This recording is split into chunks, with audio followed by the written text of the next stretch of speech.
তাহলে আজকে আমাদের শেষ লেকচার হবে। টপিক হলো ড্রাই সেল বা শুষ্ক কোষ। ড্রাই সেল বা শুষ্ক কোষ বলতে কী বোঝায়, যে আমাদের বাসা বাড়িতে ছোটো ছোটো যন্ত্রপাতিগুলোতে, মানে ইলেকট্রিক যন্ত্রপাতিগুলোতে যে ব্যাটারিগুলো ব্যবহার করে থাকি, দেয়াল ঘড়ি, টর্চ লাইট, রেডিওতে যেগুলো ব্যবহার করে থাকি, রিমোটে, এগুলো মিলে কী বলতো ড্রাই সেল।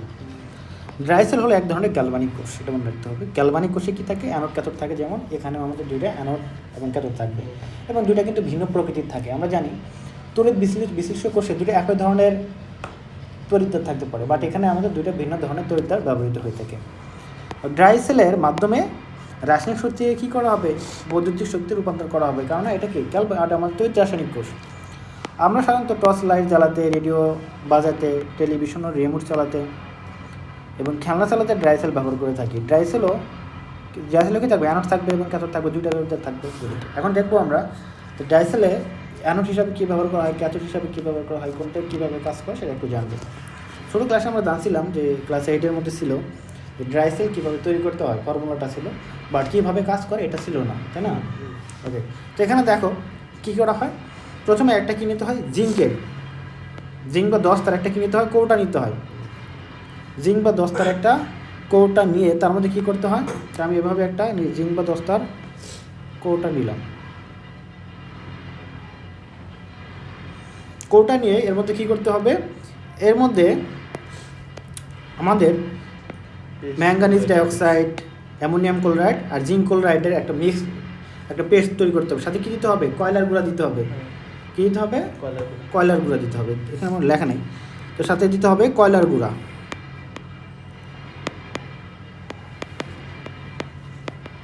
গুঁড়া দিয়ে একটা কী করতে হবে, একটা পেস্ট তৈরি করতে হবে, কাই তৈরি করতে হবে, পেস্ট বা কাই তৈরি করতে হবে। ওকে, ওটা কী করবো আমরা, এই যে এর মধ্যে ভরবো, এর মধ্যে এটা আমরা ভরবো, লোড করবো। করার পরে এখানে আরও একটা জিনিস লাগে। তাহলে কী লাগলো, প্রথমে আমাদের ম্যাঙ্গানিজ ডাইঅক্সাইড, অ্যামোনিয়াম ক্লোরাইড আর জিঙ্ক ক্লোরাইড, ঠিক আছে? এই তিনটে আমাদের এখানে যোগও লাগবে, আর সাথে লাগবে হলো আমাদের কয়লার গুঁড়ো। তো তিনটে আমরা চারটা জিনিস দেওয়ার, মানে আমরা মিক্স করে পেস্ট তৈরি করে এখানে আমরা ভরলাম। ভরার পরে এর মাঝে একটা দণ্ড দিতে হবে, কিসে বলো তো, কার্বন দণ্ড বা গ্রাফাইট প্রবেশ করতে হবে। এবং এখানে খেয়াল রাখতে হবে গ্রাফাইটটা যেন নিচের প্রান্ত আমাদের এই যে জিঙ্কের যে কৌটা আছে এর সাথে না লেগে যায়। লাগানো যাবে দুইটা, একটা পজিটিভ একটা নেগেটিভ, না আলাদা জিনিস। তো এখানে একটা কী থাকতে হবে, গ্যাপ রাখতে হবে, ঠিক আছে? শেষ। তাহলে এই যে সিস্টেমটা যে আমরা করলাম, এটা তৈরি হয়ে গেলে একটা কী বলতো, আমাদের শুষ্ক কোষ। এখন এটাকে আমাদের স্থিতি অবস্থা দেওয়ার জন্য একটা আমরা ক্যাপ পরাই দিই, আমরা ধাতব একটা ক্যাপ পরাই দিই উপরে, তাই না? দেখিনি আমরা ধাতব একটা ক্যাপ পরাই দিই। এবং এই যে এটা একটা কী করি আমরা বলতো, সুন্দর একটা প্লাস্টিকের বা আমরা প্লাস্টিকের কাভারিংটা ঢেকে দিই, বাইরটা এই যে কাভারিংটা ঢেকে দেয় আর কি, ঠিক আছে? যে বাইরে দেখো জ্যাকেট পরাই দিচ্ছে, বুঝছো? দস্তার পাত্র মানে কি, জিঙ্কের পাত্র, জিঙ্কের কৌটা, বাইরে একটা কাগজের পর্দা থাকে তার মধ্যে, আর বাইরে একটা কি, বাইরে একটা জ্যাকেট বা কাভারিং থাকে। ওকে, তো এইগুলো থাকে এখানে। তো আমরা যদি পড়ি তাহলে এখানে একটু যদি পড়ি তাহলে বিষয়টা একটু, ড্রাই সেলে অ্যানোড হিসাবে তাহলে কী ব্যবহার করা হবে, এই যে জিঙ্কটা। তো বাইরে একটা কী ছিল, কৌটা, তাহলে এই কৌটাটা হলো এখানে অ্যানোড হিসাবে কাজ করবে। আমরা জানি কি বলতো, যে আমরা জানি তড়িৎ রাসায়নিক কোষের অ্যানোড কী থাকে, ঋণাত্মক না? তো এটা অ্যানোড, এই জন্য এটা কী বলতো, ঋণাত্মক। তাহলে এখানে কি দেখলাম, যে আমাদের এই কৌটাটা, জিঙ্কের কৌটা, এটা আমাদের অ্যানোড হিসাবে কাজ করবে, ঠিক আছে? এটা একটা ছোটো কৌটা। আর তো ম্যাঙ্গানিজ ডাইঅক্সাইড, অ্যামোনিয়াম ক্লোরাইড এবং জিঙ্ক ক্লোরাইড ও পাতিত পানি মিশ্রিত করে প্রস্তুত কি কাই, মানে সাথে কয়লাগুলো থাকবে, দিয়ে আমরা কী করবো, কাই তৈরি করবো, পেস্ট তৈরি করবো। এটা আমাদের কী করবো, ভরাট করবো, ঠিক আছে, পূরণ করবো এটা আমাদের কৌটাটা। তাহলে জিঙ্কের কৌটা তৈরি, ছোটো কৌটাটা পূর্ণ করা হয়, করবো। এরপর কী করতে হয়, এরপর জিঙ্কের কৌটাটির মাঝখানে একটি কার্বন দণ্ড বা গ্রাফাইট প্রবেশ করানো হয়। কার্বন দণ্ড ক্যাথোড হিসাবে কাজ করবে। তো এটা কী হিসাবে কাজ করবে, আমাদের ক্যাথোড জানি পজিটিভ কাজ করা হয়। এখন কী হবে, যখন কোনো বাল্ব বা অন্য কোনো ইলেকট্রিক যন্ত্রের সাথে দুই প্রান্তের সাথে, তাহলে এটা তো করলাম, করার পরে আমরা কাভারিং যা দরকার, ক্যাপ পরানোর দরকার, আমরা করে দিলাম, ঠিক আছে? ওকে, তারপরে কী হলো, আমাদের ব্যাটারি তৈরি হয়ে গেলো, শুষ্ক কোষ। এখন কী করতে পারি, তাহলে আমাদের এই প্রান্তটা, কৌটার এই প্রান্তে এবার একটু নিচু থাকে, তাই না? নিচু থাকে, তারপরে একটু উঁচু থাকে। তো এই প্রান্ত নেগেটিভ, এই প্রান্ত হলো আমাদের পজিটিভ। আমরা দেখি লাল আর কালো তার দুই পাশে আমরা লাগিয়ে দিই। সাধারণত পজিটিভকে আমরা লাল দিয়ে প্রবেশ করি, তাই না? এটাকে আমরা নীল দ্বারা, কালো বা নীল দ্বারা, কালো তারতে প্রবেশ করতে হবে। লাগাই দিলে কি হবে বলো তো, যদি এই তারের সাথে আমরা একটা কি দেই, একটা বাল্ব লাগাই দেই, এটা কি জ্বলবে না? কারণ এটা তো তড়িৎ রাসায়নিক কোষ, তাহলে এখানে একটা বাল্ব জ্বলে উঠবে। এটা যদি আমরা এই পজিটিভ নেগেটিভ প্রান্তের সাথে যুক্ত করে দিই তাহলে কিন্তু জ্বলে উঠবে, এটাই বলছে আর কি। যখন কোনো বাল্ব বা অন্য কোনো ইলেকট্রিক যন্ত্রের দুটি প্রান্ত, ধনাত্মক প্রান্ত এবং ঋণাত্মক প্রান্তের সাথে এর দুইটি তার, এই যেখান থেকে দুইটা তার নিয়ে যদি যুক্ত করা হয় তাহলে কি হবে, তার জিঙ্ক কোটের সাথে এবং অন্য প্রান্ত কার্বন দণ্ডের সাথে যুক্ত করা হয়, যেটা বললাম ওটা আর কি। তো কিছু বিক্রিয়া সংঘটিত হবে। কথা হলো এই যে এখানে আমরা যুক্ত করে দিলাম আর বাতি জ্বলে, এমনটা তো না। আমরা দেখলাম তড়িৎ রাসায়নিক কোষে বাতি কখন জ্বলে, তড়িৎ রাসায়নিক কোষ ধরো এটা, এখানে দুইটা আমাদের ছিল, মানে এখানে পার্টিশন আছে, হ্যাঁ পার্টিশন আছে মনে করো। তো এখানে কী হয়, আমাদের দুইটা আমাদের তড়িৎদ্বার ছিল, এখান থেকে আমাদের কী হলো বলো তো, মনে করে ইলেকট্রন ছেড়ে দিল, দিয়ে এখানে ইলেকট্রনে যাবে, এখানে বাতি আছে জ্বললো, আবার এখান থেকে কী করলো, কোনো একটাতে গ্রহণ করলো এখানে সিস্টেম এখানে। তাহলে এখানে কী হবে, জারণ, অ্যানোডটা হবে জারণ, এখানে কি হয় দিয়ে যাবে, যার কারণে কি হবে, ইলেকট্রনের প্রবাহ হলো, যার কারণে জ্বললো। ঠিক এখানে তেমনটাই হবে। এখানে কি ছিল, এটা অ্যানোড, এখানে অ্যানোডকে বলো তো জিঙ্কের কৌটা। তো জিঙ্কের কৌটা কী দ্বারা তৈরি, জিঙ্ক দ্বারা তৈরি, অনেকগুলো জিঙ্ক পরমাণু। তো এদের কী ঘটবে, তো ড্রাই সেলের অ্যানোডের জিঙ্ক যদি অ্যানোড হিসেবে কাজ করে তাহলে কী করবে, এই যে জিঙ্ক পরমাণুগুলো কী করবে, দুইটা করে ইলেকট্রন ত্যাগ করবে। তাহলে জিঙ্ক দুইটা ইলেকট্রন ত্যাগ করে কী তৈরি হয় বলো তো, জিঙ্ক 2+। এটা কই যাবে, ওই কায়ের মধ্যে যাবে, পেস্টে চলে যাবে, তাই না? ওকে, এখন তো এই যে দুইটা ইলেকট্রন কই যাবে বলো তো, এটা এই যে আমাদের মনে করো এটা তো পাত্র হয়ে গেল, এই যে আমাদের এখানে দণ্ডের মধ্যে তো আগে যেতে পারবে না, যাবে কোথায় বলো তো, এই যে স্টিল আছে না, স্টিল দিয়ে কই যাবে বলো তো, মানে স্টিল না, মানে এই যে জিঙ্কের যে পাত্র আছে, পাত্রের গায়ে দিয়ে আমাদের এই পালতে কোথায় প্রবেশ করবে, এই পালতে আমাদের প্রবেশ করবে, কোথায় যাবে, ক্যাথোডে যাবে। তা আমাদের নর্মালি এখানে কী হয় বলো তো, তার দিয়ে কোথায় যায় বলো তো, ক্যাথোডে যায় কিনা। তো এটাই আর কি, মনে করো এটা ডাইরেক্ট বলতেছি না, ও সিস্টেম ভুল হয়ে গেল। তাহলে আমরা বিক্রিয়াটা কখন সম্পন্ন হবে আগে বলি, মেইনলি বিক্রিয়াটা কখন সম্পন্ন হবে, যখন একটা বর্তনী কমপ্লিট হবে, এটা এভাবে হবে না। কীভাবে হবে, এই যে এখানে আমরা যখন একটা এই দেখো পূর্ণাঙ্গ একটা বর্তনী তৈরি করলাম, এখান থেকে আমরা তার দিছি না, গ্যাপ থাকলে তো হবে, একটা তার দিছি, তাহলে এই যে আমরা যে এখানকার জিঙ্কটা কী করলো, ইলেকট্রন ছেড়ে দিয়ে আমাদের চলে গেলো দ্রবণে, আর ইলেকট্রনটা এই তারের মধ্যে দিয়ে যাবে, মানে ইলেকট্রনটা জিঙ্কের ইলেকট্রনটা ইলেকট্রনে যাবে, এখানে দিয়ে যাবে, যার মাঝে কী করবে, বাতিটাকে জ্বলাই দিবে, এবং ইলেকট্রনটা এই দিক দিয়ে এসে কোথায় প্রবেশ করবে, ক্যাথোডে প্রবেশ করবে, ক্যাথোড দণ্ডে। ক্যাথোডে যখন যাবে তখন আমরা জানি ক্যাথোডে অ্যাকসেপ্টর থাকতে হয় বা রিসেপ্টর থাকতে হয়, তাই না? তো এখন যে রিসেপ্টর সে তার মানে সে কী হবে, বিতরণ হবে। তো এখানে কী হবে দেখো, আরও কী আছে বলো তো আমাদের, দেখো তাহলে এখানে আমাদের অ্যানোড ছিল হলো আমাদের জিঙ্কের কৌটাটা, তো শেষ। আর আমাদের ভেতরে কী আছে, দ্রবণের মধ্যে manganese dioxide, ammonium chloride, zinc ক্লোরাইডটা সহকারী হিসেবে থাকবে এখানে, ওটা তেমন কোনো কাজ করবে না। জিঙ্ক ক্লোরাইডটা আসলে দেয় হয় না, জিঙ্ক ক্লোরাইডটা কেন এখানে বলা হয়েছে বুঝতে পারছো? কারণ এখানে দেখো এই যে আমাদের জিঙ্ক কোটা থেকে দুইটা ইলেকট্রন, মানে প্রতিটা জিঙ্ক পরমাণু দুইটা ইলেকট্রন ত্যাগ করে আমাদের দ্রবণে চলে গেল না, জিঙ্ক 2+। আর এই যে অ্যামোনিয়াম ক্লোরাইডের যে ক্লোরিন আছে, এটার সাথে যুক্ত হয়ে কী তৈরি করে, জিঙ্ক ক্লোরাইড। এই জন্য তুমি এখানে এটা আমাদের আসলে গাঠনিক উপাদানের মধ্যে পড়ে না। গাঠনিক উপাদানের মধ্যে কি পড়বে, ম্যাঙ্গানিজ ডাইঅক্সাইড, অ্যামোনিয়াম ক্লোরাইড, কয়লার গুঁড়ো, ঠিক আছে, আর পানি দিয়ে পেস্ট তৈরি করতে হয়। এটা কিন্তু পরে তৈরি হয়, ঠিক আছে, ওকে। তাহলে এখন আমাদের তাহলে বলি যে অ্যানোডে উৎপন্ন দুটি ইলেকট্রন তারের মধ্য দিয়ে কার্বন দণ্ডে চলে আসে, এবং কার্বন দণ্ডের দুটি ইলেকট্রন অ্যামোনিয়াম ক্লোরাইড থেকে প্রাপ্ত অ্যামোনিয়াম আয়ন এবং ম্যাঙ্গানিজ ডাইঅক্সাইড গ্রহণ করে অ্যামোনিয়া গ্যাস এবং ম্যাঙ্গানিজ ডাইঅক্সাইড উৎপন্ন করে। বিষয়টা বলি, তাহলে ক্যাথোডে কী হবে, ক্যাথোডে দেখো কী আছে, ছিল অ্যামোনিয়াম ক্লোরাইড, এটা ভেঙে যা কী হয় বলো তো, অ্যামোনিয়া প্লাস আর প্লাস ক্লোরিন, তাই না? আর ম্যাঙ্গানিজ ডাইঅক্সাইড, এই দুইটা জিনিস আছে এখানে, কিন্তু জিঙ্ক ক্লোরাইড নাই, কিন্তু ওটা কিন্তু গাঠনিক উপাদানের মধ্যে না, ওটা পরে তৈরি হয়। তো তো এখানে দেখো এটা এভাবে হয়, এই যে এটা আছে না, এটা কিন্তু আমাদের ওখানে জিঙ্ক ক্লোরাইড তৈরি করে ফেলে, ওটা বাদ। তো এখানে কি হয়, এই যে অ্যামোনিয়াটা কি করবে বলতো, এখানে তো এখানে তার একটা কি করবে বলতো, প্রোটন ছেড়ে দিয়ে, প্রোটন ছেড়ে দিয়ে কী হবে, এখানে অ্যামোনিয়া তৈরি করবে। আর মেলে যেটা বলি এখানে কি হয়, বিজারণ ঘটে কিনা। তো বিজারণ একটা সংজ্ঞা আছে, একটু পরে আমরা জানবো বিজারণ কাকে বলা হয়। ইলেকট্রন একটু পরে আমরা জানবো, পরে দেয়া আছে ডিটেলস জানবো। ইলেকট্রনের সারণকে আমরা কি বলি, জানো।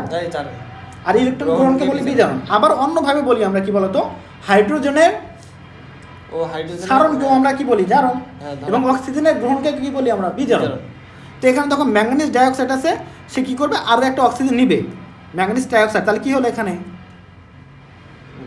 বিজারণ হয়েছে না, বুঝতে পারছো? ওকে, তাহলে এখানে কিন্তু আমাদের এটা হয়ে গেল। তাহলে এই যে এখানে মেইন বিক্রিয়াটা একটু মনে রাখবা, এখানে যে বাকি যে দুটো ছিল, অ্যামোনিয়াম ক্লোরাইড ডাইরেক্ট এক জায়গায় লিখতে পারো তাহলে, কিন্তু এটা আমাদের লাগবে না, ডাইরেক্ট ভাঙাটা নিতে হবে। তাহলে অ্যামোনিয়াম আয়ন আর ম্যাঙ্গানিজ ডাইঅক্সাইড আমাদের কী করবে, দুইটা ইলেকট্রন গ্রহণ করবে, করার মাধ্যমে আমাদের অ্যামোনিয়া তৈরি করবে আর ম্যাঙ্গানিজ ডাইঅক্সাইড তৈরি করবে, সাথে আমাদের পানি তৈরি হবে কিছু। ঠিক আছে, এটা আমাদের কার্যবিদ্যা শেষ। তাহলে আমাদের ইলেকট্রন দাতাও পাইলাম, ইলেকট্রন গ্রহীতাও পাইলাম। তাহলে আমাদের পূর্ণাঙ্গ একটা বর্তন তৈরি হয়ে গেলো, মাঝে মাঝে আমরা শুধু ইলেকট্রিসিটি পেয়ে গেলাম। ঠিক আছে, শেষ আমাদের। তো সামগ্রিক কোষ বিক্রিয়াটা কেমন হবে, তাহলে জিঙ্ক আর এখানে আমাদের অ্যামোনিয়াম প্লাস আয়ন আর ম্যাঙ্গানিজ ডাইঅক্সাইড করে এই যে বাকিগুলো তৈরি হবে শেষে। এটা হল কোষ বিক্রিয়া, সহজেই তো নাকি, এখানে কিছু কঠিন কিছু নাই। দেখো, ড্রাই সেলের অ্যানোড এবং ক্যাথোড প্রান্তকে যদি বাল্ব বা কোনো ইলেকট্রনিক যন্ত্রের দুই প্রান্তের সাথে যুক্ত করা হয়, তখন ইলেকট্রনের প্রবাহ সৃষ্টি হয়। অর্থাৎ বর্তনী তুমি যদি কমপ্লিট না করো তাহলে কিন্তু এখানে কিন্তু এই রাসায়নিক বিক্রিয়াটা হবে না। ঠিক আছে, অর্থাৎ বিদ্যুৎ উৎপাদন হয়, তাহলে সেখানে বিদ্যুৎ প্রয়োজন যেখানে, সেখানে ড্রাই সেল সংযুক্ত করলেই উল্লেখিত রাসায়নিক বিক্রিয়া সংঘটিত হয় এবং আমরা বিদ্যুৎ পেয়ে থাকি। তাহলে যেখানে আমাদের বিদ্যুৎ দরকার সেখানে যদি আমরা ড্রাই সেল সংযুক্ত করি আমরা বিদ্যুৎ পাবো, কারণ সেখানে রাসায়নিক বিক্রিয়া সংঘটিত হবে। নর্মালি তুমি একটা ড্রাই সেল রেখে দাও খুলে, এখানে কোনো রাসায়নিক বিক্রিয়া সংঘটিত হবে না। ওখানে ওই যে রাসায়নিক উপাদানগুলো সুরক্ষিত অবস্থায় আছে, যখনই তুমি যুক্ত করবা পজিটিভ নেগেটিভ প্রান্তের মধ্যে তার দিয়ে যুক্ত করে দিবা, তখন কী হবে, ইলেকট্রন প্রবাহ শুরু হয়ে যাবে। ঠিক আছে, তুমি যদি এমন করো, একটা ব্যাটারি আছে এরকম, পজিটিভ প্রান্ত একটা নেগেটিভ প্রান্ত, তুমি ওটা তার দিয়ে যুক্ত করে দিলা, মাঝে কোনো কিছু দিলা না, বাল্ব দিলা না, তখন কি মনে হয় এখানে কি ইলেকট্রন প্রবাহ হবে না? হবে, হ্যাঁ, ইলেকট্রনের প্রবাহ হবে এবং অনেক বেশি হবে, কোনো রোধ নাই এখানে, এই জন্য আগুন ধরে এবং এক পর্যায়ে কী হবে, এখানকার সকল ধরনের রাসায়নিক বস্তুগুলো কী হবে, শেষ হয়ে যাবে, ব্যাটারির চার্জ শেষ, ব্যাটারি কাজ করবে না, কারণ এটা মানে খুবই কম সময়ের মধ্যে এর সকল রাসায়নিক শক্তি কী করে, বিদ্যুৎ শক্তিতে রূপান্তরিত করে ফেলে, তো নিজের মধ্যে অ্যাবজর্ব হয়ে যায়, এমনটা বিষয়। ঠিক আছে, ওকে। আর বিভব শক্তি কী হবে, আমরা জানি বিদ্যুৎ প্রবাহিত হয় বিভব শক্তির তারতম্যের কারণে। তো এখানে যখন মনে কর বিভব শক্তি একটু পার্থক্য ছিল, এটা 0 হয়ে যায়, তখন আর বিদ্যুৎ প্রবাহ হয় না। এই জন্য দেখবা এটা দেখা যায়, সোলার যাদের আছে, আমাদের বাসায় তো ছোটোবেলায় সোলার ছিল, তো এরকম দেখবা ওই যে লাল কালার তার একসাথে ব্যাটারি যদি একসাথে করে দেয়, লাইট আগুন জ্বলে সব কিছু নিবে, দেখবা মনে করো তার ছিল, মনে করো সবুজ বাতি মানে ফুল ছিল, বাট লাগাই দিবা লাল বাতি চলে আসবে এবং কিছুক্ষণ রেখে দিবা, দেখবা চার্জ দেখবা ছেড়ে দিবা, দেখবা চার্জ দেখো অনেক কমে গেছে, চার্জ লস হয়ে যায়। দেখো, তাহলে তড়িৎ রাসায়নিক কোষের ব্যবহার, তো আমরা দেখছিলাম যে এখানে আমাদের এই যে কোষগুলো যে ছিল এখানে দুই ধরনের, একটা কী বলতো তড়িৎ রাসায়নিক কোষ, একটা হলো তড়িৎ বিশ্লেষক কোষ। তড়িৎ বিশ্লেষক কোষের আমরা অনেকগুলো ব্যবহার দেখলাম, আমাদের এখানে ধাতু বিশ্লেষণ, আকরিক ধাতু বিশ্লেষণ, বিশুদ্ধকরণ, বিভিন্ন নতুন ধরনের মৌল তৈরি করা, তাই না, এগুলো আমরা অনেক কিছু শিখছিলাম। তো এখন আমরা দেখবো হলো তড়িৎ রাসায়নিক কোষ, যেটা আমরা একবারে শিখলাম, গ্যালভানিক কোষ যেটা শিখলাম, ড্রাই সেল, শুষ্ক কোষ, এগুলোর তো ব্যবহার অনেক কিছু আছে, ড্রাই সেলের তো ব্যবহার জানলাম, এমনিতে আমরা আরও কী কী ধরনের ব্যবহার আমরা করতে পারি সেগুলো একটু দেখবো। দেখো, প্রাচীনকাল থেকে তড়িৎ বিশ্লেষণ কৌশল ব্যবহার করে এক ধাতুর উপর অন্য ধাতুর প্রলেপ ব্যবহার করা হয়, এটা কি তড়িৎ বিশ্লেষণ পদ্ধতি। তবে এখন তড়িৎ বিশ্লেষণ কৌশলের ব্যবহার আরও ব্যাপক। তড়িৎ বিশ্লেষণের সাহায্যে আগরিক থেকে ধাতু নিষ্কাশন করা যায়, মূল্যবান রাসায়নিক পদার্থের উৎপাদন করা যায়, আমরা দেখছিলাম যে সোডিয়াম ধাতু উৎপাদন করেছিলাম। এবং দেখো, বিদ্যুৎ শক্তি উৎপাদন, পদার্থের বিশুদ্ধ উৎপাদন করি কিসের মাধ্যমে, তড়িৎ রাসায়নিক কোষের মাধ্যমে, পদার্থের বিশুদ্ধকরণ করতে পারি আমরা। এবং হাইড্রোজেন ফুল সেলের সাহায্যে আমরা বিদ্যুৎ উৎপাদন করতে পারি। হাইড্রোজেন ফুল সেল সম্পর্কে তোমাদের বই কিছু নাই, আমরা ইন্টারে শিখতে পারবা, অনেকগুলো কোষ হাইড্রোজেন ফুল সেল। এতে দেখো, এতে অ্যানোডে হাইড্রোজেন কী করবে, জারিত হয়, এবং ক্যাথোডে অক্সিজেন বিজারিত হয়, হয়ে পানি উৎপাদন করে। ফলে কোষে ইলেকট্রন অ্যানোড থেকে ক্যাথোডে প্রবাহিত হয়, যার ফলে কী হবে, বিদ্যুৎ উৎপন্ন হবে, এবং এই বিদ্যুতের সাথে গাড়ি পর্যন্ত চালানো যেতে পারে। সারা পৃথিবীতে দেখো কত মনে করো, মোবাইল ফোন, কম্পিউটার, ক্যালকুলেটর সবগুলো চালানোর জন্য কী দরকার হয়, ব্যাটারির প্রয়োজন হয়। আর অধিকাংশগুলো সবগুলো কী বলতো, এগুলো বিশ্লেষণ করা হয়েছে, তৈরি করা হয় আর কি। দেখো ডায়াবেটিক রোগীর রক্তে গ্লুকোজ পরিমাপ করার রক্তে গ্লুকোজের পরিমাণ নির্ণয় করার জন্য তড়িৎ বিশ্লেষণ মানে তড়িৎ রাসায়নিক কোষের এই প্রক্রিয়াটা ব্যবহার করা হয়, কৌশল নির্ভর সেন্সর ব্যবহার করা হয়। বুঝতে পারছো? আর তড়িৎ রাসায়নিক হবে না, তড়িৎ বিশ্লেষণই হবে। তাহলে দেখো কী বললাম, ডায়াবেটিক রোগীর রক্তে গ্লুকোজ পরিমাণ নির্ণয় করার জন্য তড়িৎ বিশ্লেষণ কৌশল নির্ভর সেন্সর ব্যবহার করা হয়ে থাকে। এটা বলতেছি কীভাবে, এরা কী বলছে একটু বলি আর কি। দেখো এই যে চিত্রের মধ্যে দেখতে পাচ্ছি আমরা, এটা করছো কখনো দেখছো, এরকম একটা মেশিন থাকে। কী করতে হয়, প্রথমত হাতের মধ্যে কী করতে হয়, একটা পিন দিয়ে ফুটতে হয়, ল্যান্সেট দিয়ে সিদ্ধ করতে হয়। তো দেখলাম না এরকম ল্যান্সেট, এরকম ল্যান্সেট দিয়ে সিদ্ধ করে কী হয়, যে ব্লাড গ্রুপিং করার মধ্যে যে রক্ত আসে না, ওরকম টিপ দিলে রক্ত আসবে। দেন এই যে সামনে যে একটা লাগানো আছে না, এটা বলে স্ট্রিপ বলা হয়। এই স্ট্রিপটা মেশিনের মধ্যে ঢুকানো হয়, এদের মধ্যে এরকম, এটা কিন্তু এক্সট্রা ঢুকানো হয়। তো এই স্ট্রিপটা মেশিনে ঢুকানোর পরে তখন এই যে এর মধ্যে কী থাকে, একটা মনে করে বিষয়টা বলি আমি, এরকম একটা স্ট্রিপ আছে। স্ট্রিপটা কী করি, এক প্রান্ত আমরা এই মেশিনের ভেতরে ঢুকাই দিয়ে দিচ্ছি, ঠিক আছে। দেওয়ার পরে এখানে আমাদের দেখা যায় যে দুইটা নালি থাকে, দুইটা আমাদের নালি থাকে, মানে মাঝে একটা নালি থাকবে, আর দুইটা এই পাশের মধ্যে এই মাঝে একটা নালি, আর দুইটা এই পাশে দাগের মধ্যে থাকে, একটা কিছু একটা থাকে।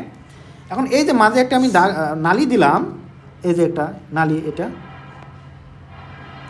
এটা কাজ করবে তড়িৎ বিশ্লেষ্য হিসাবে। কেন? কারণ এটা আমরা কী করি, এই যে যখন আমরা হাতে এখানে ফুটলাম, তখন এখানে রক্ত বেরোয় না, তখন এই প্রান্তটা আমরা ধরি, তাহলে এখানে রক্ত প্রবেশ করবে না নালির ভেতরে। নালির ভেতরে যখন রক্ত প্রবেশ করে, আর এই দুই পাশে দুইটা আছে না, একটা ক্যাথোড হিসাবে কাজ করবে, এই পাশে একটা অ্যানোড হিসাবে কাজ করবে। আর মাঝে কি ঢুকলো, রক্ত, তখন রক্ত কি হিসাবে কাজ করে, তড়িৎ বিশ্লেষণ হিসাবে। তাহলে তড়িৎ বিশ্লেষণের মধ্যে একটা অ্যানোড ডুবানো আছে, একটা ক্যাথোড ডুবানো আছে, তার মানে একটা কী তৈরি হলো বলো তো, কোষ তৈরি হলো। যখন কোষ তৈরি হবে, আর এই ভেতর প্রান্তে কিন্তু তার আছে, এখানে এই ভেতর প্রান্তে কি আছে, আমাদের কভার করে ফেলে আর কি, তড়িৎ কোষটা হয়ে যায় আর কি। তড়িৎ বিশ্লেষক কোষ মানে বিদ্যুতের তো বিদ্যুৎ সংযুক্ত আছে কিনা বলো তো, তাহলে বিদ্যুতের মাধ্যমে কী হবে, একটা তড়িৎ বিশ্লেষক কোষ হয়ে গেল আমাদের। হ্যাঁ, তো এখন দেখো এই যে আমাদের রক্ত নিলাম, রক্ত তড়িৎ বিশ্লেষক হিসাবে কাজ করলো, এর মধ্যে কী আছে, C6H12 আছে কিনা, গ্লুকোজ আছে কিনা। রক্তে কিন্তু অলওয়েজ গ্লুকোজ থাকে, না থাকলে তো মারা যাবে, তাই না। আমরা নর্মাল লেভেলে যেমন 3.5 যদি আমরা নর্মাল ধরি, 3 মিলিমোল পার লিটার, এর নিচে আসলে বলে আমরা হাইপোগ্লাইসেমিয়া বলি, মাথা ঘোরা শুরু করবে, দুর্বল লাগবে, এবং বেশি গেলে শকে চলে যাবে, অজ্ঞান হয়ে যাবে, ঠিক আছে, পড়ে যাবে, ঠিক আছে। এবার অনেকে দেখবা, অনেক মেয়েদের ক্ষেত্রে বিষয় হয়, হঠাৎ করে পড়ে যায়, ঠিক আছে। এটা আমাদের অনেক কিছু ব্যাপার আছে, অ্যানিমিয়া বা একটু ব্যাপার আছে, ওই জন্য মাথা করে, তারপরে এদের হাইপোগ্লাইসেমিয়া স্টেজে বেশি চলে যায় আর কি, দেখা যায় বেশি দুর্বল। তো এই যে গ্লুকোজ আছে, তো এখানে কী করে, গ্লুকোজ কী করে বলো তো, জারিত হয়। গ্লুকোজ কী হবে, অ্যানোডে জারিত হবে, জারিত হলে কী হবে, ইলেকট্রন দিবে, ওই ইলেকট্রনটা আবার কই যাবে, ক্যাথোডে যাবে। এখন কথা হলো এখানে আমরা এই যে ইলেকট্রন যে ক্যাথোডে যাচ্ছে, তো এই ক্যাথোডে ইলেকট্রন কতটুকু গেল সেটার উপর ডিপেন্ড করে আমরা বুঝতে পারি যে কতটুকু গ্লুকোজ আছে, ঠিক আছে। এটা আসলে তোমাকে এখানে ভালো করে বোঝা যাচ্ছে না, আগে একটু তোমাকে সিস্টেমটা দেখাইতাম, ইন্টার একটা সুন্দর একটা কনসেপ্ট আগে পড়ে দেয়, বোঝাই আগে তোমাকে, তারপরে দেখি এক্সট্রা বোঝাই। দেখো চিত্রে দেখো, তড়িৎ ভিডিওতে বুঝতো নাকি, দেখো এই যে 8.11 যে আগে চিত্রটায়, চিত্রে তড়িৎ বিশ্লেষণ কৌশল ব্যবহার করে মানবদেহের রক্তের গ্লুকোজের পরিমাণ নির্ণয় দেখানো হলো। দেখো বাম হাতের আঙ্গুলে লাগানো ছোট অংশটিতে পাতলা এবং চিকন অ্যানোড এবং ক্যাথোড লাগানো আছে, যেটা বললাম এই যে এখানে অ্যানোড এবং ক্যাথোড লাগানো আছে, মাঝে একটা কি আছে, অ্যানোড এবং ক্যাথোডের মাঝখানে একটা ছোট কি আছে, ফাঁকা নালি আছে, চ্যানেল আছে। এবং যদি অ্যানোড এবং ক্যাথোডের মাঝখানে ফাঁকা নালিতে রক্ত দেওয়া হয়, তাহলে এটি কী হবে, পূর্ণ তড়িৎ কোষ গঠিত হবে। ফলে ফাঁকা নালিতে রক্ত দিলে রক্তে সংযুক্ত উৎস হতে বিদ্যুৎ প্রবাহের ফলে রক্তে অবস্থিত গ্লুকোজ অণু অ্যানোডে চালিত হবে। অন্যদিকে হিসাব নিকাশ করে যন্ত্রের সাহায্যে গ্লুকোজের জারণের ফলে উদ্ভিদে ইলেকট্রনের সংখ্যা নির্ণয় করে যন্ত্রটির পর্দায় রক্তে অবস্থিত গ্লুকোজের পরিমাণ মনিটরে ডিজিটের সাহায্যে প্রকাশ করে। মজার ব্যাপার হলো এটা করতে খুবই কম সময় লাগে, 1 মিনিটের মধ্যেই হয়ে যায় আর কি। এখন বিষয়টা তুমি বোঝো না আসলে কীভাবে হয়। একটা আমি সিস্টেম, এক সুন্দর একটা সিস্টেম বলি। এটা আসলে অনেক অনেক ভেতরে অনেক কিছু বিষয় আছে, আমি নর্মালি বলি। মনে করো, আচ্ছা ওই আমি তড়িৎ কোষে যাই।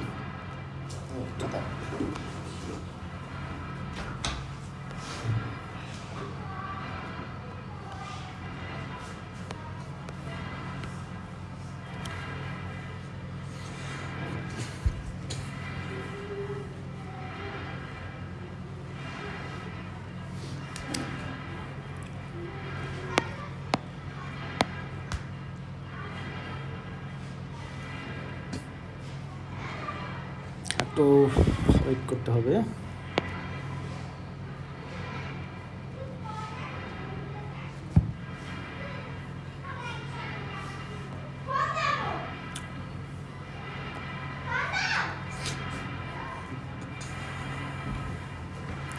তাহলে দেখো এই যে এখানে আমরা কী করতেছি বলো তো, সিলভারকে বিশুদ্ধ করবো, ঠিক আছে?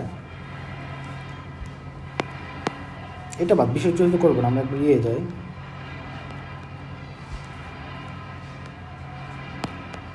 আচ্ছা দেখো, এই যে সোডিয়াম ক্লোরাইডের আমরা নিচে কী বলো তো, মনে করো গলিত সোডিয়াম ক্লোরাইড নিছি, এটা তো পানি নিছি, স্যার নিলে হয় একটা ব্যাপার না। গলিত সোডিয়াম ক্লোরাইড নিছি, একে আমরা তড়িৎ বিশ্লেষণ করবো। আমরা কিন্তু হিসাব করতে পারি তড়িৎ বিশ্লেষণের মাধ্যমে আমি কতটুকু বিদ্যুৎ দিচ্ছি, কতটুকু আমাদের সোডিয়াম ধাতু উৎপন্ন হবে, এগুলো বড় ক্লাসে পড়া। যে আমি এখানে বিদ্যুৎ সাপ্লাই দিচ্ছি কিনা ব্যাটারি থেকে। আমরা জানি বিদ্যুৎ প্রবাহের একক কি, বিদ্যুতের একক কি বলতো, প্রবাহের একক কি, কুলম। বিদ্যুৎ প্রবাহের একক হলো অ্যাম্পিয়ার, আদান একক কি, কুলম, তাই না? তো এখানে আদান একক হলো আমাদের কুলম, ওকে। এবং আরেকটা একক কি বলতো, ফ্যারেড। এখানে মেলে ফ্যারেড এই ব্যবহার করা হবে, ফ্যারেড। এখন এখানে আমরা জানি 1 ফ্যারেড সমান 96,500 কুলম, ওকে। এখন কথা হলো এখানে কুলম্বের একটা সূত্র আছে, এই তড়িৎ বিশ্লেষণের উপরে কুলম্বের একটা সূত্র আছে। সেটা কি, যে এই যে এখানে বাহ্যিক সূত্র থেকে যে বিদ্যুৎ আমাদের কি বিদ্যুৎ দেওয়া হচ্ছে না, আদান প্রবাহিত হচ্ছে কিনা, এ কতটুকু আদান প্রবাহিত হচ্ছে এবং কতটুকু কতটুকু আদান প্রবাহিত হওয়ার কারণে কতটুকু মনে করো এখানে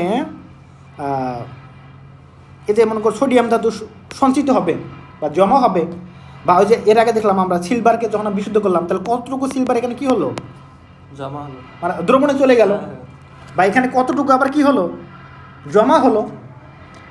এটা ডিপেন্ড করবে কার উপরে, আমাদের কতটুকু আদান ব্যবহৃত হলো তার উপরে।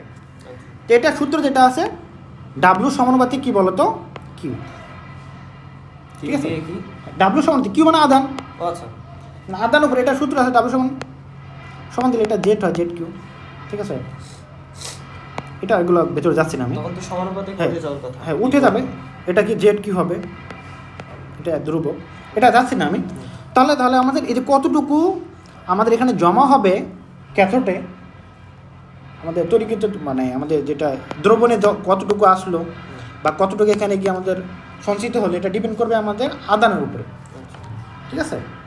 তো এখানে একটা বিষয় মনে করো যে এখানে সোডিয়াম, মনে করো সোডিয়াম প্লাস মানে কি, এটা কি বোঝাচ্ছি, 1 মোল সোডিয়াম আয়ন আছে। আচ্ছা, তো মনে করো এই সোডিয়াম প্লাস থেকে হলো কি বলতো, সোডিয়াম। তো সোডিয়াম প্লাস থেকে সোডিয়াম হতে গেলে কি করতে হয় বলতো, ইলেকট্রন গ্রহণ করতে হবে একটা করে, 1 মোল। তাহলে আমি এটা দিচ্ছি মানে কি একটা বোঝাচ্ছি না, কিন্তু এখানে কত আছে বলতো, 1 মোল। তাহলে 1 মোল সোডিয়াম থেকে 1 মোল সোডিয়াম পরমাণুতে পরিণত হতে কত লাগে, 1 মোল ইলেকট্রন লাগে। তার মানে 1 মোল ইলেকট্রন, আমরা জানি দেখো একটা ইলেকট্রনের চার্জ কতটুকু আমরা জানি কিনা বলতো, 1.6 গুণন 10 to the power minus 90 coulomb, okay. তাহলে আমরা জানি এত কুলম, তাহলে এত কুলম চার্জ একটার জন্যে, তাহলে 1 মোল মানে কি এর সাথে তুমি 6.02 গুণন 10 টু দি পাওয়ার 23 দাও, তাহলে 1 মোলের ইলেকট্রনের চার্জ আমরা পাবো কিনা, 1 মোলের ইলেকট্রনের চার্জই হলো 1 ফ্যারাড, কত, 1 ফ্যারাড সমান কত বলো তো, 96,500 কুলম। তার মানে কি বুঝলাম, একক ধনাত্মক আয়ন বিশিষ্ট কোনো ধাতুকে আয়নবিহীন বা তার পরমাণুতে পরিণত করতে কত বিদ্যুৎ লাগবে 1 ফ্যারাড। হুম। 2 ধনাত্মক ম্যাগনেসিয়াম, তাহলে 2 ফ্যারাড লাগবে। তারপর এখানে কত লাগবে, এখানে 1 ফ্যারাড, এখানে লাগবে হলো 2 ফ্যারাড। হুম। বোঝা গেছে? হুম। তার মানে আমি তড়িৎ বিশ্লেষণ প্রক্রিয়া সম্পন্ন করতে আমার বিদ্যুৎ লাগছে কত, 2 ফ্যারাড। হুম। তার মানে কি বুঝলাম আমি বলো তো? মানে 2 ফ্যারাড দিয়ে হচ্ছে, তার মানে এখানে 2 মোল ম্যাগনেসিয়াম ছিল, হ্যাঁ তাই কি না? হ্যাঁ। 1 মোল, আমার মনে করো যে আমার লাগছে হলো 1 ফ্যারাড। না না, 1 মোল ম্যাগনেসিয়াম আর 2 মোল হচ্ছে ইলেকট্রন লাগলো, হ্যাঁ। কারণ একটার জন্য তো 2টা করে। হ্যাঁ, তাহলে 2 মোল না 2 মোল যদি মানে 2 ফ্যারাড যদি বিদ্যুৎ লাগে, হুম। সেক্ষেত্রে আমাদের কত 1 মোল হুম। ম্যাগনেসিয়াম উৎপন্ন হলো। হুম। আমাদের যদি 1 ফ্যারাড লাগে তাহলে কি যে হাফ মোল, হুম। তাই না? হুম। তাহলে এখানে কি আমরা বিদ্যুৎ কতটুকু লাগতেছে, কতটুকু আদান প্রবাহিত হচ্ছে, তার উপর ডিপেন্ড করতেছে কি আমাদের কতটুকু সঞ্চিত হচ্ছে বা কতটুকু আমাদের দ্রবণে আসতেছে, তাই না? জারিত হইতেছে। হ্যাঁ। মেইনলি আমাদের আমরা যদি সঞ্চিতটাকে উৎপন্ন যে পদার্থটাই আমরা বিবেচনা করি হলো, ঠিক এমনটাই আমাদের এই যে এখানে গ্লুকোজের ক্ষেত্রে ধরা হয়, যেখানে কতটুকু ইলেকট্রন পাস করলো। ডাইরেক্ট ইলেকট্রন বলছে, কিন্তু আসলে আদানটা, ইলেকট্রনের একটা আদান আছে কিনা, আমরা ডাইরেক্ট আদান দিয়ে মাপতে পারি, ইলেকট্রন এভাবে মাপা যায় না। হুম। হুম। দুইটা একই যেহেতু পরিপূরক, একটা থেকে আরেকটা যেতে পারি আমরা, ইলেকট্রন থেকে তো আমরা আদানে আসলাম। হুম। তো কতটুকু আমাদের আদান এখানে প্রবাহিত হলো, মানে লাগলো কতটুকু আমরা বিদ্যুৎ লাগলো, হুম। সেই বিদ্যুতের পরিমাণ হিসাব করে আমরা বের করতে পারি যে এখানে গ্লুকোজের পরিমাণ ব্লাডে কত ছিল, পারি না? তো এইভাবে আমরা তখন বলে দিতে পারি যে রক্তে ব্লাড গ্লুকোজের পরিমাণ এত। তখন এটা দেখো, ওটা ক্যালকুলেশন ডিজিটালভাবে হয়ে যায়, স্ক্রিনে শো হয় যে এত ব্লাড গ্লুকোজ লেভেল। বুঝছো তো নাকি? হ্যাঁ হ্যাঁ। এগুলো নিয়ে অঙ্ক আছে অনেক, যেটা দেখালাম না, অনেক ক্যালকুলেশন অঙ্ক আছে ইন্টারভিউ, লাগবে না। তারপর যদি দেখি সিম্পল কোনো অঙ্ক তোমাদের কোনো থাকে, স্কুলের থাকে, তখন আমরা প্রয়োগ করাই দেবো, ঠিক আছে?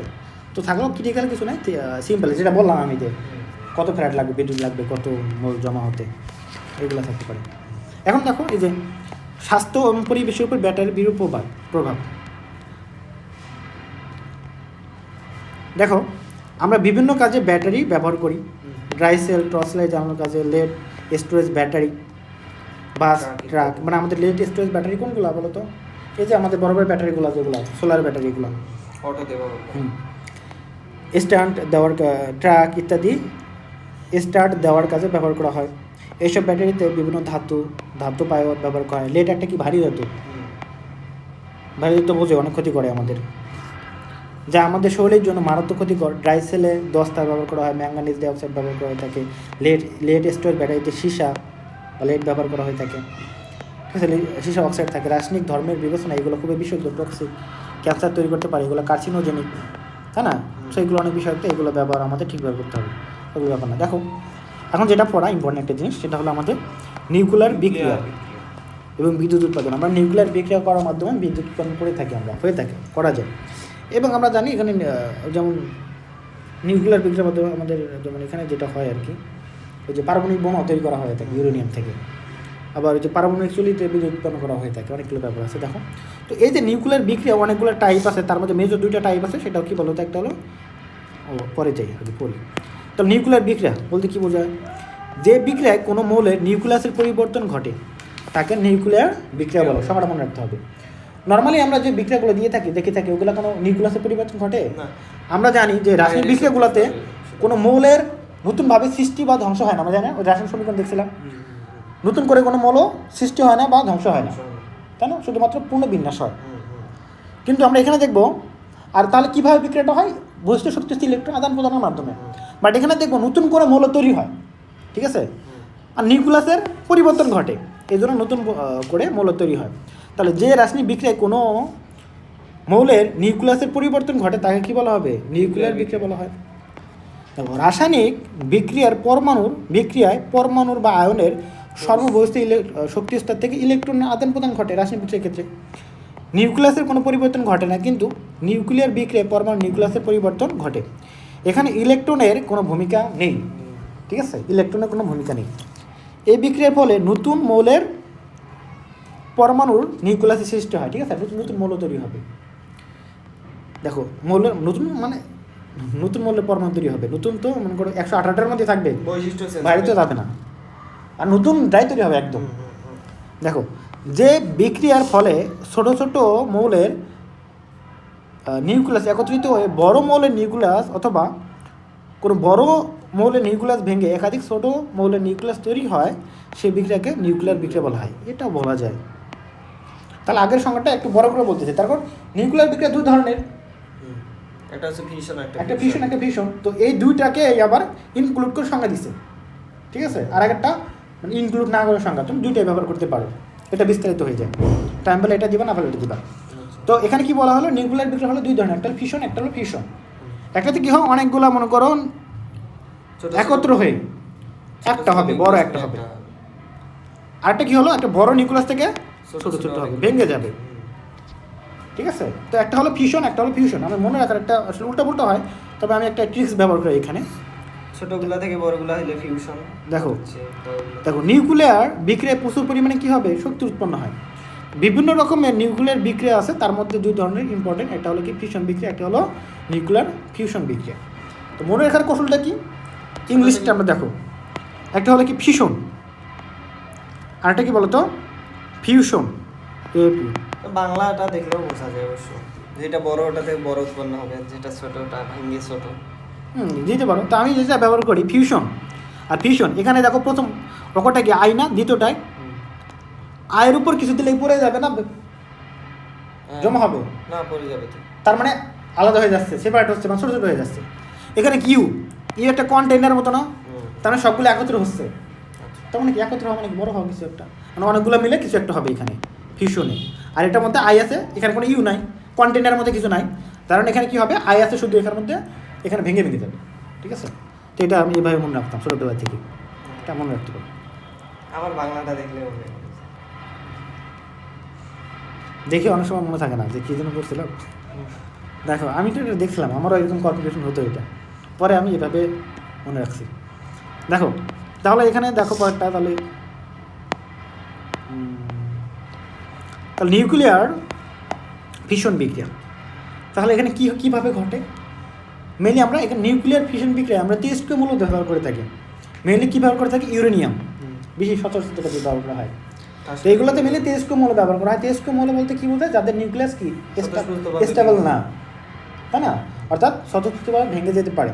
মেনলি কাদের ক্ষেত্রে হয়, 83 উপরে গেলে, 83 উপরে মৌলগুলোর ক্ষেত্রে দেখা যায় তাদের নিউট্রনের সংখ্যা, মানে নিউক্লিয়াসের মধ্যে নিউট্রনের সংখ্যা প্রোটন সংখ্যার থেকে অনেক বেশি হয়ে যায়। 50-এর উপরে গেলে তো না মোটামুটি 50 উপরে এগুলো না, 83 উপরে। কখন হবে একটা মৌল, কখন স্বতঃস্ফূর্তভাবে মানে ভেঙে যাবে নিউক্লিয়াস, যখন কি হবে, তাদের নিউট্রনের সংখ্যা প্রোটনের থেকে 1.5 গুণ। আচ্ছা, এটা হয় 83 পর থেকে সবাই তেজস্ক্রিয়, বাট আগে ন্যাচারালি কিছু তেজস্ক্রিয় মৌল আছে, আইসোটোপ আছে না, কার্বন আছে, অনেক কিছু আছে, অনেক কিছু হাইড্রোজেন আছে, অনেকগুলো মৌলই আছে। তবে 83 উপরে সবাই কি বলতো তেজস্ক্রিয়, কেননা এখানে তাদের নিউট্রনের পরিমাণটা প্রোটনের থেকে 1.5 গুণ। আচ্ছা, 83 নম্বর মৌল কি ধরা যাবে নাকি ওর উপরে এগুলো? 83 থেকে প্রান্তিক সীমানায় পড়ছে ওইটা। ওকে, তাহলে এখানে দেখো ইউরেনিয়াম, এটা 92 নাম্বার মৌল, অনেক বেশি না এটা। তো এটাকে যদি আমার কীভাবে করা হয়, এটাতে মনে করে কি স্টেবল, আনস্টেবল, কিন্তু মানে এটা রশ্মি বিকিরণ করতে চাচ্ছে এমনিতে বা চায়, তো একে কী করা হয়, একটু আঘাত করতে হয় বাইরে থেকে, নিউট্রনের সংখ্যা তো অনেক, নিউট্রন দ্বারা বাইরে থেকে একটা নিউট্রন দ্বারা আঘাত করতে হয়। আঘাত করলে কী হয়, এটা ভেঙে যায়, ঠিক আছে। তাহলে দেখো এই যে এখানে গেল, গিয়ে এটা নিউট্রনটা আঘাত করলো, করে দেখো 2টা মৌল তৈরি করলো আমাদের এখানে। দেখো তাহলে দেখো যে নিউক্লিয়ার বিক্রিয়ায় কোনো বড় এবং ভারী মৌলের নিউক্লিয়াস ভেঙে ছোটো ছোটো মৌলের নিউক্লিয়াসে পরিণত হয়, তাকে নিউক্লিয়ার ফিউশন বিক্রিয়া বলে, সংজ্ঞা মুক্ত করতে হবে। এর সাথে দেখো নিউট্রন আর প্রচুর পরিমাণে কী হবে, শক্তি উৎপন্ন হবে। আমরা নিউট্রন দ্বারা আঘাত করলাম, কী তৈরি হবে, ছোটো ছোটো মৌল তৈরি হবে, পাশাপাশি কী হবে, নিউট্রনও তৈরি হবে। তো এখানে এই যে ইউরেনিয়ামকে যদি আমরা একটা নিউট্রন দ্বারা আঘাত করি, সেক্ষেত্রে কী তৈরি হয়, নর্মালি প্রথমে যে বেরিয়াম এবং ক্রিপ্টন তৈরি হয়, তাহলে দেখো আঘাত করলে প্রথম নিউক্লিয়াসটা দুটো ভেঙে একটা হলো বেরিয়াম এবং ক্রিপ্টন তৈরি হয়। এখন এখানে একটা মজার বিষয় দেখো, কী হচ্ছে, এগুলো তুমি ভাগে ভাগে দিতে পারো তোমার মতো করে। তাহলে দেখ এটা দেখো, আমরা যোগফল কিন্তু একই থাকতে হবে। দেখো এখানে 56 আর 36 কত হয়, 92 কিন্তু, ঠিক আছে। বিভক্ত হয় দেখো বেরিয়াম তৈরি করলো, এবং দেখো 141 এবং 92 যোগ করলে কত হয়, 235 233 33 আর দুইটা নিউট্রন 233। তাহলে আরও থাকে কত ভর থাকে বাকি থাকে বলো তো? আরো দুই থাকে 2 থাকে, কিন্তু এখানে আমাদের নিউটন তৈরি হয়েছে কয়টা? 3টা। তার একটা বিষয় হয়ে যাচ্ছে না? একটা ওই যে হ্যাঁ, যেটা আঘাত এখন এলে এই যে একটা আঘাত করছিল এর মধ্যে একটা ধরা হয়েছে হিসাবে, হুম। তাহলে বাকি থাকে 2টা, এই জন্য কত হলো 25 হয়ে গেল। বুঝতে পারছো? তাহলে এইভাবে তৈরি হয় আর কি। এখন কথা হলো এই যে তৈরি হলো যে এটা কিন্তু প্রচণ্ড গতি সম্পন্ন থাকে, আবার এবং নিজেদের যে মধ্যে পাত্রের ধাক্কা মধ্যে দিবে। তুমি রাসায়নিক বিক্রিয়াটা ঘটাইবা সেখানে অবিরতভাবে খুবই ধাক্কা দিচ্ছে। আমাদের ধাক্কা দিলে একটা গতি না, গতির কারণে ধাক্কা লাগলে কি হবে? সেখানে সংঘর্ষ হবে, তাপ উৎপন্ন হবে। তো ওই তাপ দিয়ে আবার বিভিন্ন ধরনের কিছু কিছু করা যায়। আমরা এই তাপ শক্তি আমরা কন্ট্রোল করতে পারি না বিদ্যুৎ রাসায়নিক শক্তিতে। চুল্লিতে আবার হ্যাঁ, তাপ শক্তিতে মেলে কি করা হয়? মনে করো পানি আছে এক জায়গায়, পানিতে তুমি তাপটা প্রয়োগ করলে সেটা কী হবে? বাষ্প পরিণত হবে। বাষ্প দিয়ে কী করতে পারো? বাষ্প তো বায়ুর মতো, তো ওটা দিয়ে তুমি টারবাইন ঘোরাতে পারো। টারবাইন ঘুরলে কী হবে? গতিশক্তি বিদ্যুৎ শক্তিতে রূপান্তরিত হয়ে যাবে। বুঝলে? একটু পরে আমরা দেখবো যে কীভাবে মানে এই যে আমাদের পারমাণবিক চুল্লিতে কীভাবে বিদ্যুৎ উৎপন্ন করা হয়ে থাকে, এই প্রসেসটাই। তাহলে ঠিক আছে, তাহলে এই যে মনে করো এটা কিন্তু কন্টিনিউয়াসলি শিকল বিক্রিয়ার মতো হয়ে থাকে। তাহলে এখানে নিউটন তৈরি হলো না? এই নিউটনটা অনেক গতি সম্পন্ন থাকে, যেটা নিয়ন্ত্রণ করা হয়, পারমাণবিক চুল্লিতে নিয়ন্ত্রণ করা হয়। নিয়ন্ত্রণ করে এটা মনে করো আবার ধাক্কা খায় এগুলোর সাথে, মানে এগুলোর সাথে না মেলি, এটা তৈরি হচ্ছে না, এগুলো তো আবার তেজ কোণাও হতে পারে। তো এইগুলো কী করবে? এক পরমাণু, মানে আমাদের ইউরেনিয়াম তো অনেক আছে না, পরমাণু, একটা পরমাণু ভেঙে এরকম হলো, এটা আবার ইউরেনিয়ামকে ধাক্কা মারবে, অন্য একটা ইউরেনিয়ামকে, এগুলো আবার অন্য একটা ইউরেনিয়ামকে ধাক্কা মারবে। ঠিক আছে, ধাক্কা মারবে। ধাক্কা মারলে কী হবে বলো তো? মনে করো দেখো 3টা এখানে আছে না, 3টা নিউটন, তাহলে এটা 3টা ইউরেনিয়ামকে ধাক্কা মারবে, মারতে পারবে কি না? আচ্ছা, ফলে কী হবে? 3টাকে যখন ধাক্কা মারবে তখন এখান থেকে আরও আগের মতো করে কয়টা হবে? আবার ওরা আবার ধাক্কা মারবে। হ্যাঁ, আবার এখান থেকে আবার তৈরি হবে না ইলেকট্রন, নিউটন তৈরি হবে, পাশাপাশি এখান থেকে কী হবে? এরকম মৌল তৈরি হবে। তো নিউটন সংখ্যা দেখো কত করে হচ্ছে বলো তো? অনেক বেড়ে গেছে না? এইগুলো আবার ধাক্কা মারবে, দেখো দেখো সেকল আকারে বাড়তেছে। বুঝতে পারছো? ট্রি হচ্ছে না, চক্রাকারে বাড়তে থাকে। চক্রাকার বলতে অনেক, দেখো 3টা হচ্ছে, 3টা আবার 9টা হবে, এরকম বাড়তে থাকে। ঠিক আছে, তো এখানে ছিল প্রথমে একটা থেকে একটা নিউটন, পরে হলো 3টা, পরে হলো কয়টা? 9টা, পর এখান থেকে 3টে হবে, এখানে 3টে, মানে এখানে হবে 9টা, এখানে 9টা, এখানে 3 27টা হবে, পরে আবার কত হবে? এখানে 27টা, এখানে 27টা, এখানে 27টা। তাহলে পর্যায়ক্রমে দেখো কত নিউটন হচ্ছে, এবং প্রতিটা নিউটন যদি একটা করে আমাদের পরমাণুকে আক্রমণ করে তাহলে কত বিশাল আকারে সরে যাচ্ছে। বুঝছো? ওকে, তাহলে এইভাবে কী করা হয়? তাপ উৎপন্ন করা হয় আমাদের। তো এটা হলে কী বিক্রিয়া বলো তো? ফিশন বিক্রিয়া। ওকে, ওটা পরে বলতেছি, আগে বললাম। তাহলে বিভক্ত হয়, দেখো এখানে বেরিয়াম এবং ক্রিপ্টন, নিউক্লিয়াস এবং 3টে নিউট্রন উৎপন্ন হয়। মেরু উৎপন্ন হয় 2টা, আগে একটা ছিল, এটা হলো অ্যাকচুয়াল সঠিক কথা। ঠিক আছে, তার সাথে প্রচুর পরিমাণ শক্তি উৎপন্ন হয়, এটি একটি নিউক্লিয়ার ফিশন বিক্রিয়া। তাহলে কী হলো? যেখানে আমরা ধাক্কা দিলাম তৈরি হলো এগুলো প্রচুর পরিমাণে শক্তি। ওকে, এখন নিউক্লিয়ার ফিউশন বিক্রিয়া, এখানে কীভাবে একত্র হবে? দেখো, যে নিউক্লিয়ার বিক্রিয়ায় ছোটো ছোটো নিউক্লিয়াস সমূহ একত্রিত হয়ে বড় নিউক্লিয়াস গঠন করে তাকে নিউক্লিয়ার ফিউশন বিক্রিয়া বলে। নিচে দেওয়া হলো, দেখো প্রোটিয়াম আর ট্রিটিয়াম, তাই না? না, ডিউটেরিয়াম আর ট্রিটিয়াম। ট্রিটিয়াম না, কোনটা? এটা ডিউটেরিয়াম আর ট্রিটিয়াম। তাহলে দেখো 2টা একত্র হয়ে কী তৈরি করলো আমাদের বলো তো? এখানে তো হাইড্রোজেন 1 1 মানে কত হবে? 2 হবে। 2 কার? 1 1 2 2 মানে দেখো এই যে নিচে 1 মানে কি? তার প্রোটন 1, পারমাণবিক সংখ্যা 1, প্রোটন 1 1 1 1 কত হয়? 2 2 পারমাণবিক সংখ্যা কার? হিলিয়াম। তার মানে যেটা তৈরি হবে এটা অবভিয়াসলি কি বলো তো? হিলিয়াম। ওকে, হিলিয়াম। এখন কথা হলো ভর কত হবে? কথা হলো এখানে একটা নিউটন তৈরি হবে। নিউটন যদি একটা তৈরি হয় তাহলে এখানে ভর ছিল কত বলো তো? 5। একটা নিউটন বাদ দিলে কত হবে? 4। তো ভর হলো 4, মিলে গেছে। এখন প্রচুর পরিমাণে কী হবে? শক্তি উৎপন্ন করবে। তাহলে এটা কি বলো তো? তো নিউক্লিয়ার ফিশন বিক্রিয়ার সাহায্যে হাইড্রোজেন বোমা তৈরি করা হয়। ওকে, তো এরকম হয়ে থাকে।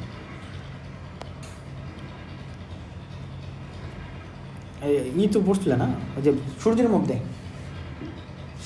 মধ্যে অবিরত যে এই যে আমরা সূর্যের থেকে আলোটা পাচ্ছি, আমরা শক্তি পাচ্ছি, এর কিন্তু হাইড্রোজেন এবং হিলিয়ামের ফিশন বিক্রিয়া রিয়াকশনের মাধ্যমে কিন্তু পাই। ঠিক আছে, সেগুলো পরের ব্যাপার, এগুলো নাই এখানে। ওকে, দেখো নিউক্লিয়ার চেইন বিক্রিয়া, এটা অলরেডি বলেই ফেললাম, এর আগে দেখালাম না? হ্যাঁ, প্রতিনিয়ত চলতে থাকে। ফিশন বিক্রিয়া যেটা দেখালাম, যেটা ভাঙে, ওখানে দেখো প্রতিনিয়ত চলতেই থাকে। দেখো নিউক্লিয়ার ফিশন বিক্রিয়াগুলোই মূলত কী বলতো?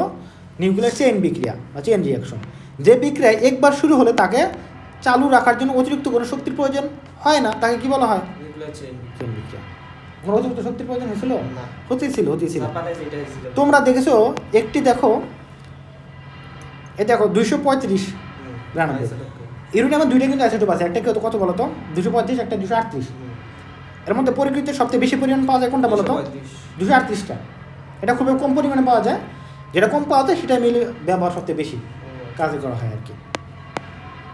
ওকে, আইসোটোপকে যেটা বেশি পাওয়া যাবে না ওটা তো বেশি অস্থিতিশীল হওয়ার কথা।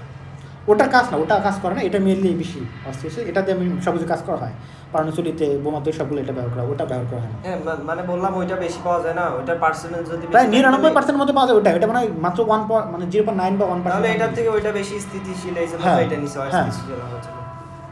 দেখো, আইসোটোপকে একটি নিউট্রন দিয়ে আঘাত করা হলে এত অ্যাসিডটি ভেঙে কী তৈরি হয়, এটা এগুলো আমরা দেখলাম একটু, এবং 3টি নিউট্রন তৈরি হয়, প্রচুর পরিমাণে শক্তি উৎপন্ন হয়। এবং এই যে 3টি নিউট্রনের গতি কি কমানো হলে সম্ভব হলে, মানে গতিগুলো কিন্তু আমাদের অনেক প্রচণ্ড গতি থাকে। তৈরি যে পরমাণুগুলো তৈরি হলো নতুন, এদেরও অনেক গতি থাকে। নিউট্রনদের 3টা হলে এদেরও অনেক গতি থাকে। তো বিক্রিয়াটা সংঘটিত করতে কী করতে হয়? এই যে নিউট্রনের গতিটাকে একটু কমাইতে হয়। তো কোনো একটা প্রসেসের মাধ্যমে, যেমন আমরা পারমাণবিক চুল্লিতে গতিটা কমাই, তো কমানো হলে তাহলে কী করবে? এগুলো আবার ধাক্কা দিবে, সেগুলো একটি অংশ আবার অন্য ইউরেনিয়ামকে কী করবে? আইসোটোপকে আঘাত করবে। এভাবে আরও নিউট্রন কী হবে? উৎপন্ন হবে, এবং সেই নিউট্রনগুলোর গতি কমানো হলে সেগুলো আবার ধাক্কা দিবে। ফলে কি নিউট্রন গতি কমানো বলতে ওই যে এই যে নিউট্রনগুলোর গতি কমানো হয় আর কি। এই যে নিউট্রন তৈরি হয় না, গতি কমানো কি দরকার? তো দরকার হয়, মানে এটা বেশি প্রচণ্ড গতি থাকলে রিয়েকশনটা ওইভাবে হয় না তখন আর কি। আচ্ছা, ঠিক আছে, এটাই আর কি হয় আর কি। তো একটু কমানোর প্রয়োজন, মেনটেন করার প্রয়োজন হয় আর কি, এটা মেন কথা। তো যদি মনে করো সাপোজ একটা যদি এটা খুবই গতিশীল, নর্মালি যদি ভাবো, যদি একে যদি প্রাচীর যদি না থাকে, রিয়াকশন করার মধ্যে তুমি স্পেস মানে কভার করে না রাখো, মানে একটা গতিশীল জিনিস সেখানে তুমি মুক্ত করে দিলাম, ও বাইরে যাবে, চলে যাবে না, তাহলে ওখানে থাকবে, রিয়াকশন হওয়ার সম্ভাবনা আছে, ইলেকট্রন তো চলেই যাবে, ছুটে যাবে। তো তুমি এটা কী করলা, এটা একটা মানে একটা কাভার করে যাবে, তো ঢাকা আবার আসবে, আসে এখানে মানে সংঘর্ষ হবে। আর সংঘর্ষ হলে অবশ্যই কী হয় বলো তো? এগুলো স্থিতিস্থাপক সংঘর্ষ হয় না, স্থিতিস্থাপক সংঘর্ষ হয় না। তার আমার সংঘর্ষ হলো এখানে কী হলো? তাপ উৎপন্ন হলো, তার শক্তি লস হলো কি না? গতিশক্তি তাপ শক্তি উৎপন্ন হলো, রূপান্তরিত হলো। কিন্তু শব্দ তো হতে পারে কিছু, তার মানে এর গতিটা কমে যায় কিনা? অবশ্যই কমে যায়। রিয়েকশন হবে এটাই।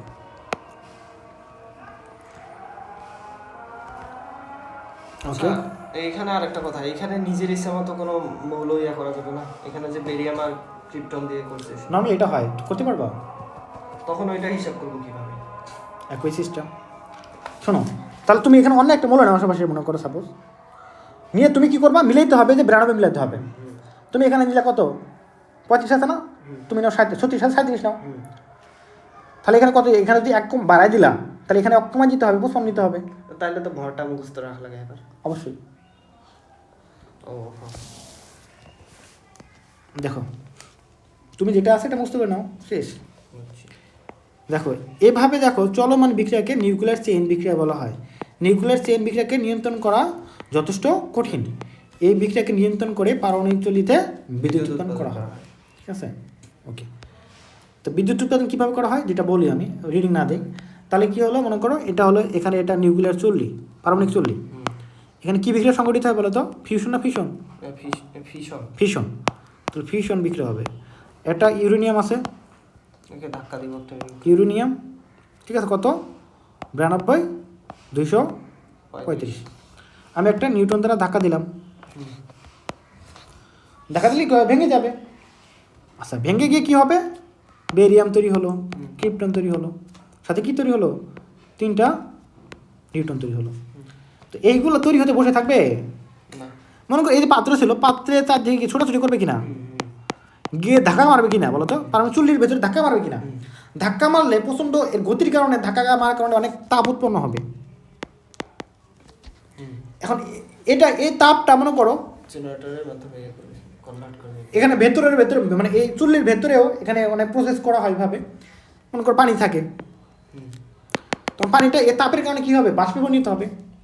বাষ্পটা নিয়ে তুমি কী করলা? এখানে একটা টারবাইন আছে মনে করো, বাষ্পীয় টারবাইন ঘুরাইলাম, টারবাইনে ঘুরাইলে কি হবে, এই যে এখানে যে আমাদের গতিশক্তি এটাকে ব্যবহার করে কি তৈরি করবা, বিদ্যুৎ। আচ্ছা, এখানে এই নর্মাল পানি ব্যবহার করলে তো বেশি হওয়ার কথা, প্রচুর তাপ না এখানে, এই পানি ব্যবহার করলে কি হবে? অবশ্যই ওখানে ওটা সাপ্লাই দেওয়া হয়, ঠিক আছে, এভাবে, ঠিক আছে। তো এইভাবে মেনলি করা হয় আর কি, সেটা কেমন ধোয়া বেরোচ্ছে। তাহলে এইভাবে মেইল কাজটা করা, এটা দেখে নিও একবার, ঠিক আছে।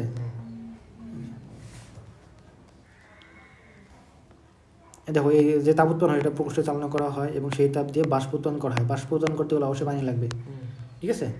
এখানে ব্যবস্থা করা হচ্ছে, এগুলো পড়লে এখানে দেখো কাজ আছে, গ্যালভানিক কোষ তৈরি করে বিদ্যুৎ উৎপাদন, এগুলো বুঝবা। গ্যালভানিক কোষে কি থাকে, আমাদের অ্যানোড থাকে জিঙ্কের পাত, ক্যাথোড থাকে কপার। আপনার ধরেন হচ্ছে আমরা যেমন তড়িৎ বিশ্লেষণ যদি করতে চাই, তড়িৎ বিশ্লেষক কোষে ওইখানে তো একদম বিশুদ্ধ পানি নিছে, ওইখানে হাইড্রোজেন আর এক্সট্রা তো কিছুই নেই। আমরা যেগুলো ব্যবহার করি বোতলের পানিতেও তো ইয়া থাকে, পানি তো পানি নিতে হবে, মানে ডিস্টিলড ওয়াটার, সেটা আবার কোথায় পাবো? কেন ধরেন হচ্ছে এমনি ডিস্টিলড ওয়াটার পাওয়া যায় না, তুমি পাতন করলা, তুমি না এমনি ধরেন যদি এই পানি দিয়ে করি বোতলে যেগুলো আমরা কিনে খাই আর কি, তখন মানে ওইটাই চেঞ্জ হয়ে যাবে না? কারণ হতে পারে। তারপর যদি আয়রন থাকে, যদি আয়রন আমাদের এখানে যদি পানিতে যদি আমরা পানি যদি তড়িৎ বিশ্লেষণ করি, পানির পানি তড়িৎ বিশ্লেষণ করতে চাচ্ছ, খালি পানি তো খালি তো, তাহলে এখানে কি লাগবে, তুমি সোডিয়াম ক্লোরাইড নিবা। তো এখানে সোডিয়াম ক্লোরাইড যখন নিবা আয়রন, তাহলে এখানে আমাদের এই তিনটা থাকতেছে। এখন দেখো এই তিনটার মধ্যে সক্রিয় কে বেশি, আয়রন। তাহলে আয়রন যদি সক্রিয় হয় তাহলে কি হবে, এখানে জমা হবে কে, আয়রন। আচ্ছা, ঠিক আছে, এটাই। এই জন্য তো এখানে পাতিত পানি নিতে হয়, ডিস্টিলড ওয়াটার। বাজারেও কিন্তু পাওয়া যায়, যে ব্যাটারিতে দেওয়া হয় না ডিস্টিলড ওয়াটার, ব্যাটারিতে পানি দেওয়া হয়। এখানে বিদ্যুৎটা কি এসি দেব নাকি ডিসি দেব? কোনটা এখানে? হ্যাঁ, বিদ্যুৎ যেটা অবশ্যই ডিসি ব্যাটারি। এটা এসি যদি দিই তো কি হবে? এসি তুমি কি করে সংযোগ দিবা, হতেই পারে এসি দিলে দেওয়া যেতে পারে, ডিসি ব্যবহার করা হয় মেনলি। বাড়িতে কি ব্যবহার করে, ব্যাটারি ব্যবহার করতে তো না, ব্যাটারি অবশ্যই ডিসি। তো এগুলা তাহলে ডিসি ব্যবহার করা হয় এখানে। যাই হোক, এগুলো তো জানবাই, পারোই কী কী লাগে আর কি, আমরা জানি এখানে কী কী বিক্রি হয়, এগুলো জানো, এগুলো পড়লেই পারবা, কঠিন কিছু নয়। দেখো যে পানিতে অ্যামোনিয়াম ক্লোরাইড দ্রবীভূত করলে তাপমাত্রা পরিবর্তন, অ্যামোনিয়াম ক্লোরাইড বিয়োজিত হয়ে যায়, বিয়োজন বিক্রিয়া কী, অবশ্যই তাপহারী বিক্রিয়া, তাহলে তাপমাত্রা হ্রাস হবে, আমরা জানি। ওকে, পানিতে চুন যোগ করলে তাপমাত্রা পরিবর্তন, আমরা কি চুন যোগ করলে কী হয়, চুনের পানি উৎপন্ন হয়, আর সংযোজন বিক্রিয়া হচ্ছে কিনা, তাপ উৎপন্ন হয়, তাই না? ওকে, এগুলো জানো। এটুকু পড়া, শেষ পড়া। বাসার যে কাজগুলো ছিল কাজগুলো কালকে পরের দিন করে দেখাইবা।